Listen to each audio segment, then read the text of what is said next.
every NBA fan is thinking Lakers, Clippers, Bucks as the main contenders in Disney. But things are a lot different. Who's a dark horse that you see winning the title this year? Houston Rockets. For me, it's easy. Like, I don't think that Houston is better than any of those teams. But if you're telling me take those three teams off the board, the Houston Rockets, they have two MVP caliber players. They have a very unique style that I think will take some getting used to.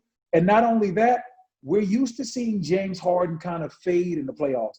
James Harden has lost like 20 pounds. He's in the best shape of his life. I've never seen James Harden look – James Harden hasn't been this slim since OKC.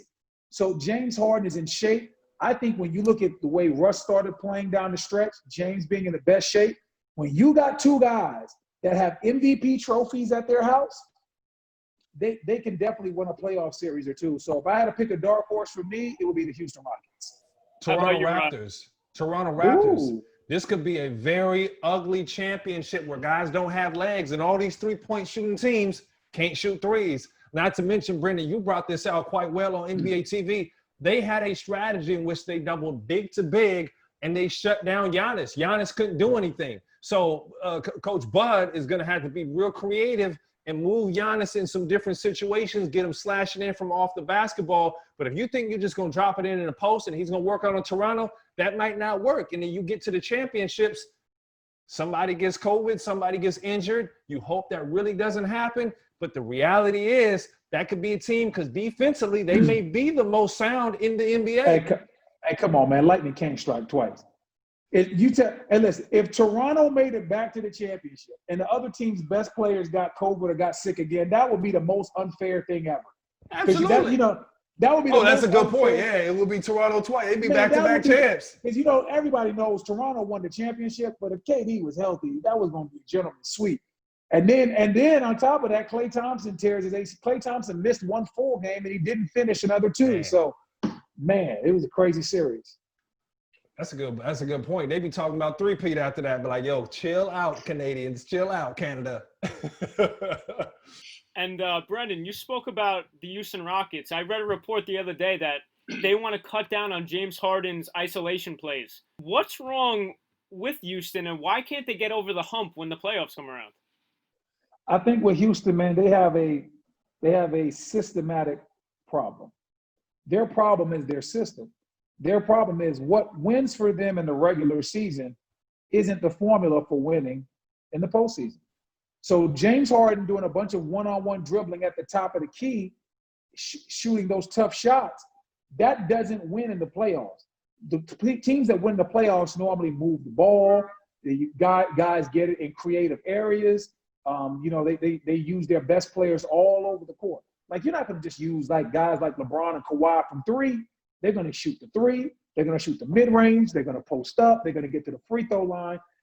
James can do all that, but in that system, they got him taking 100 dribbles at the top of the key and then taking a step back. And that's why you see his percentages go down. That's why he looks like he gets worn down in the playoffs. I would love for James Harden to get off the ball more and maybe Russ have it and James comes off a pin down. When was the last time James Harden came off a pin down screen and got a wide open jumper? I would love to see James Harden be used in the post. Y'all forget he used to post up. So I would love to see James Harden used all over the court, and I think that would help their team. Well, here's the truth. The reason that James Harden keeps putting up those crazy shots, he's a counter puncher. What do I mean by that? If you send him to his right hand, he goes right. If you send him to the left, he goes left. If you force him into the step back, he takes the step back.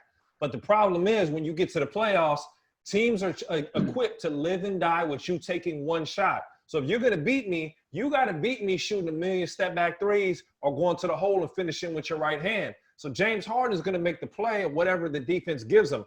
I bring that up because when I played for Doc Rivers, we always want to dictate pace offensively, not just defensively. So offensively, we will find creative ways to get into our offense, to get Ray Allen running off screens. If they top block Ray Allen, we had the play already set up to counter him to run off the other side to where you couldn't stop Ray from getting the ball. If two guys jumped out, we had a worked on slips and pass around the horn to get guys open shots. So if you're in Houston, Mike D'Antoni has to have counters to where you don't see James Harden forced into playing one-on-one, because when James Harden sees a matchup he likes, what's he do? He goes to destroy it. But now, as you brought up, Brendan, he ends up playing one-on-one the entire series, though. So they've got to find a way to manufacture offense. Not one-on-one, not individual performances, but offense. And you know, B, you played deep into the playoffs. The one thing a team is going to do, they're going to take away something that you really want. And there's not a lot of fast break buckets. You have to be able to execute in the half court.